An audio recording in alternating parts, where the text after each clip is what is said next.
Everyone can see that. All right. Yeah, we can see. Okay. All right. Well, first off, thanks for having me.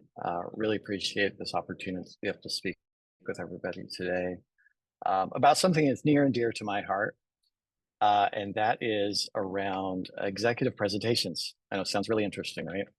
Well, I've been in the design industry for a while, about a little over 20 years, and I've been at Amazon for a little over 11 years. So I've been here a long time and been on several different teams here.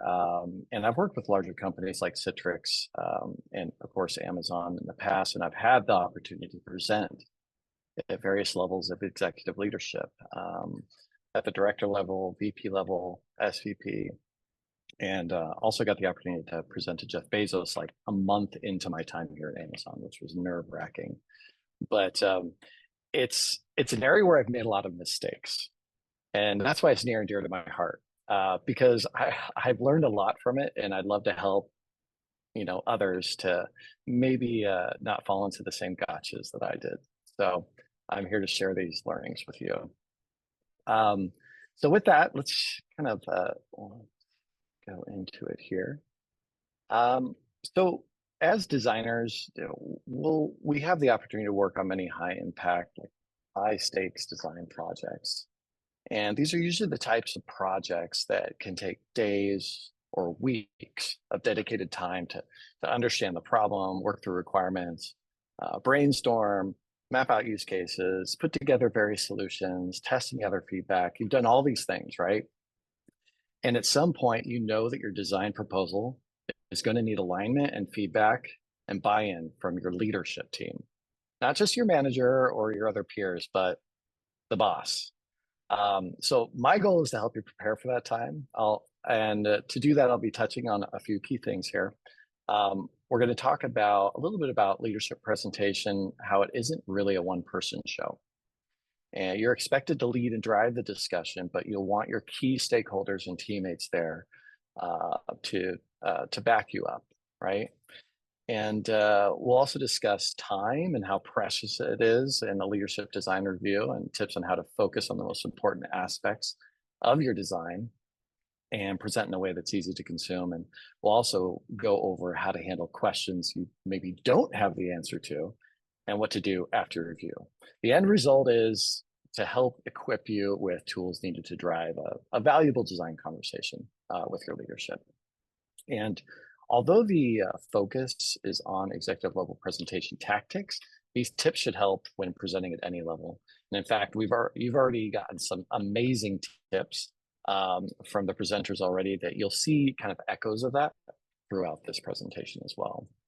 So for the sake of this talk, how are we defining design review? So a design review, it's a well-structured visual representation of your work and supporting artifacts that you walk people through. So mocks, flows, prototypes.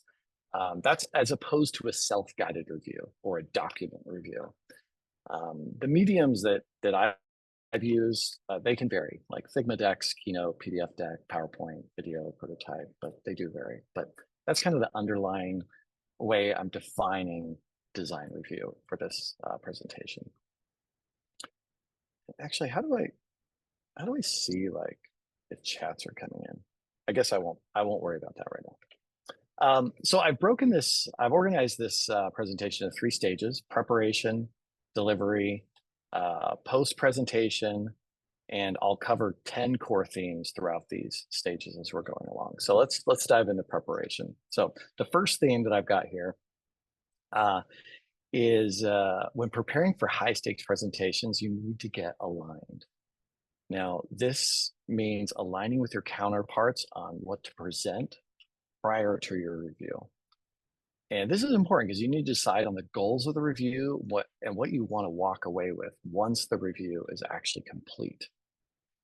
The last thing you want to do is be having like an off-the-cuff debate or disagreement with your counterpart or product manager in front of leadership, like while you're actually presenting. So you want to take care of those things prior to the actual design review. Now, does this mean you're always going to agree on everything prior to a review? No. But if there are any impactful debates that need to be brought up, be intentional and transparent upfront about discussing them. I like to, you'll see kind of these little wireframey gray box things to the right here every so often. And these are actually pulled from some of the slides that I've done in previous design decks that I've presented to leadership, but I've templified them. But I like to include a hotly debated topic slide. That way you kind of control when you discuss those debated topics that you may not have necessarily agreed on with your counterparts prior. And so that's just a very good way to control when those conversations happen so they don't just pop up out of nowhere. Now, if it's a joint presentation, it's important to align on who will present what and playing your back and forth handoffs. And that can be a little bit more difficult during a virtual meeting. During in-person reviews, there was actually like a look I would usually give to my product manager, and he knew that he needed to respond or it was his time to speak, and vice versa. But just make sure you have that back and forth down. That way there's not awkward silences and things like that. Now, I think the last thing here is as you align with your key stakeholders, this also helps you answer yes to the question, has this person seen it or has that person seen it? I get that asked all the time during reviews of directors or VPs. They want to know if this team's seen it or that person's seen it. So this is a great way when you get alignment that you can answer yes to that question. So that is getting aligned, number one here. Now moving along, we'll go into number two, and that is getting the right people in the room. So decisions need to be made, right, for these high stakes conversations, these design reviews, and questions will need to be answered. And often there will be questions where it's more appropriate to actually have someone else answer. So I get the question is, who are the right people?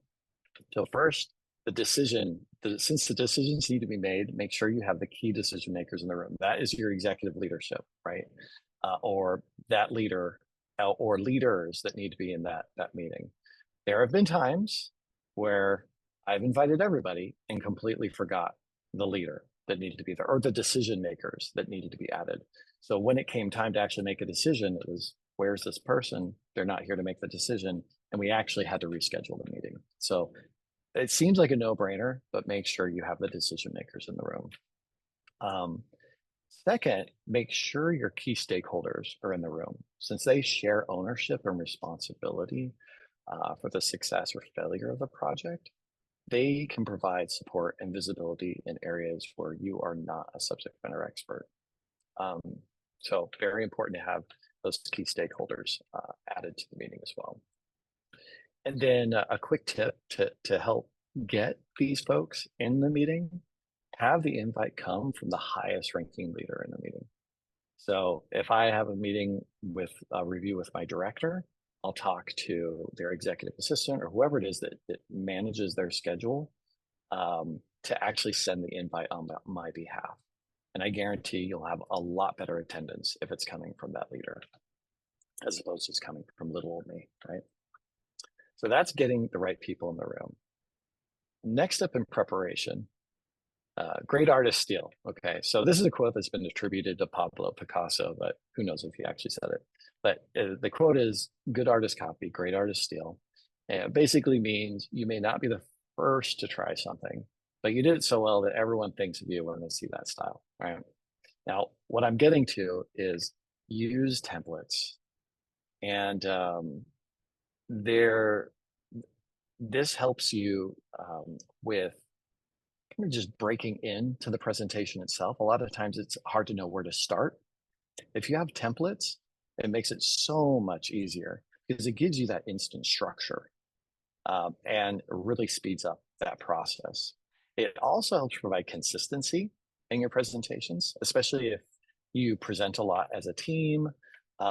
It's good to have that consistency across the board. So whether that's your branding, your logo, your positioning of things, the colors you're using, it's great for consistency there. And then last, they help you, they help ensure the small things are taken care of. So table of context, contents, pagination, confidentiality disclaimers, those types of things are little things that could get missed sometimes. So having a template that you can use and rely on is very helpful in that aspect. So don't try to create something from scratch if you don't have to. Use a template. That's been a key thing for presentations when I'm giving them. All right, moving on to number 4. We're going through these quick. Review, practice, and update. So like any normal human being, I get nervous and stressed when having the pressure of presenting my work to leadership. But remember, anxiety and stress is totally normal. It's totally normal. If you didn't feel anxiety and stress, there's something wrong with you. Or you're just very blessed. One of the best antidotes for fear, stress, and anxiety is good old preparation. So that's why I've listed that as number 1 here. And you prepare through practice. So you want to practice delivering with someone you trust or has an equal amount of skin in the game. I would often practice with my product manager so that 1, I knew when to hand off, and I could explain points to him, and then he could ask the hard questions. That's an important thing too, is practice as if when you're practicing, practice if you're actually in the review, and you're actually speaking with your stakeholders. We do pre-flights. Practice is a pre-flight, so we'll do pre-flights with stakeholders, and pre-flights can bring together a diverse set of people who can help you with answering those tough questions. It's a less stressful environment too, and that way you can just identify those gotchas and hiccups. And then for review, practice, and update, the last thing is just try to avoid big same day updates. This can result in all sorts of errors and faulty scenarios. I can't tell you how many times or how many broken prototypes or decks I've seen due to last minute updates. So make sure that you're not making any major big updates right before a presentation. So we've gotten through preparation. Let's go into delivery now. So delivery, think of a presentation as a story you're telling with a beginning, you got a middle, and you've got an end, right? Now, I'm going to dive a little bit deeper into some of these things, but the first thing in the beginning is you want to set context for everyone. So that means that table of contents, the problem, goal, or purpose, a project overview, timelines, milestones. And again, I'll dive a bit deeper into setting context. In the middle here, we've got establishing a mental model for what you're going to be reviewing. So this could be high-level view, maps, flow maps, customer journey stages, and we'll take a look at some of those too. And then there's the design work itself. So you've got your use cases, you've got your mocks, you've got visual flows, demos, prototype, and data metrics, research, all that stuff that you include in there. So that's kind of the meat, right? And then you've got your conclusion. So you wrap up any topics of debate, review action items, and next steps. And then lastly, there's the appendix. So you use your appendix as a back pocket that you can jump to anytime in your presentation. You can pull up supporting research or data or additional explorations, etc. So great. Now that we have kind of like this high level understanding, let's dive into some of the tactical stuff for delivery here. So number 5. This is set the stage. So when setting the stage, just assume that the leaders in the room have already been to several meetings prior and that have nothing to do with what you're about to present. And they most likely just been context switching all day. So it's your job in this case to bring them up to speed quickly. So to do that, after welcoming folks, first, one sec here, set this up. First, make sure that you lead with the objectives of the meeting and what you're looking to get out of the review. For example, we're going to review X, or we're going to get alignment on Y, or resolve debate Z. It's important to let the leaders know what you expect from them in this meeting, right? I also find that, so I've got that, again, this little mock here on the right, so just your objectives there. Then include, I find it helps to include a timeline of past and future milestones. So highlight the presentation milestones to see like, I like to highlight the presentation milestones just to see where it sits in the timeline. The timeline view also helps establish kind of who's seen this already, which teams you maybe reviewed with it, maybe what's research you've done.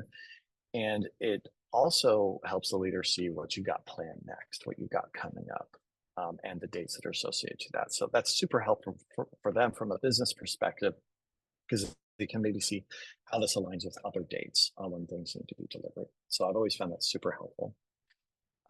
Number 3, don't assume that everybody knows what you're talking about. Some people may not be familiar. The leader, they're probably not in the weeds all the time like you are. So it's good to have, give some sort of background or overview to get everybody on the same page. So super important there.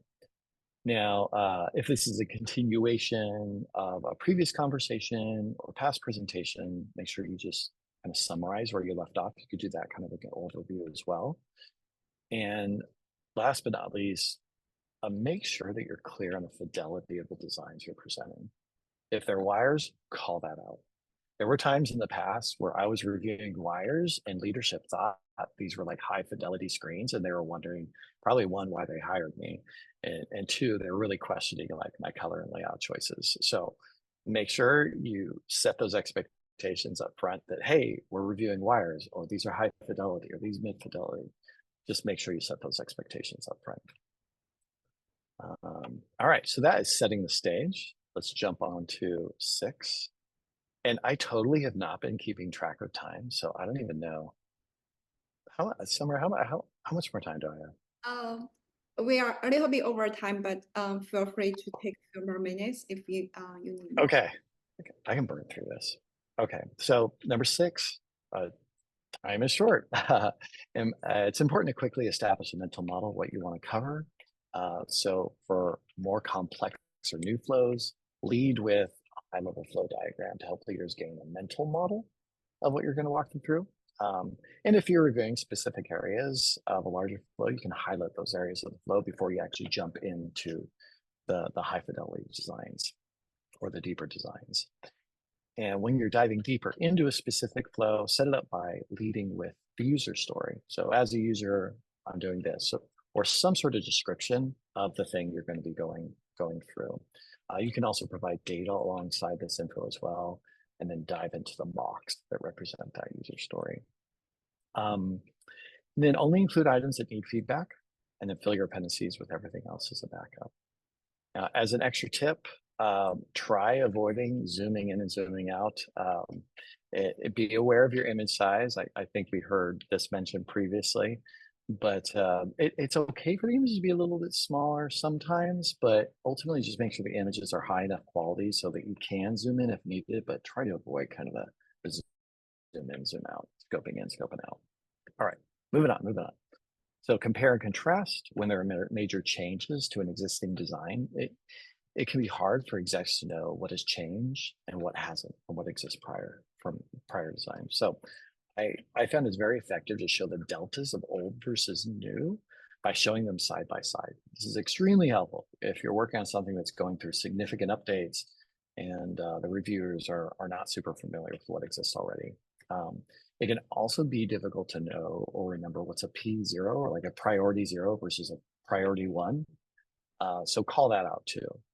If you're showing a mix of P1s and P0s, identify those just through color coded tags. So how I've done it in the past, which has been effective. All right, so that's compare and contrast. Okay, this is an important one. I think one of people's biggest fears in getting asked questions is that you're afraid you're not going to have the answer to it, right? And that's a totally valid fear. But guess what? It's okay to say I don't know. We aren't always going to know the answer, but the worst thing you do is guess at an answer. Don't guess at an answer. And as a kind of method that I use is if I don't know the answer, I'm usually ready to delegate the question to someone who does. For example, might say, Mike, can you speak to that? Right. Now, if you don't know who to delegate to, say something like, I'm not sure. Can someone speak to that? You could just kind of open it up to the group as well. Now, if that isn't an option, follow up with something like, oh, I'm not sure, but I'll find out and follow up. So let them know that you don't know, you will find out, and you will follow up. And a quick tip is start with yes or no. If an answer does require justification, that's okay. Just try to keep answers short and to the point. Because you can definitely rat hole on certain things. So just try to be concise when you're answering a question and lead with yes or no. Okay, we're almost there, almost at the end, I promise. Number 9, leadership will want to know next steps. So just make sure you have like a slide around that, be clear on what comes next, include dates if you can, and call out dependencies or blockers. So super important to let your leadership know what the next things are. And then post presentation, I just have one thing on that, and that's notes and action items. So you need to be present in your review. So do your best to get a note taker. If you don't want to be presenting, answering questions, and taking notes all at the same time, get a note taker. Something will inevitably get missed if you don't. And if you don't have a note taker, maybe see if you can record the session too. But highly recommend getting a note taker.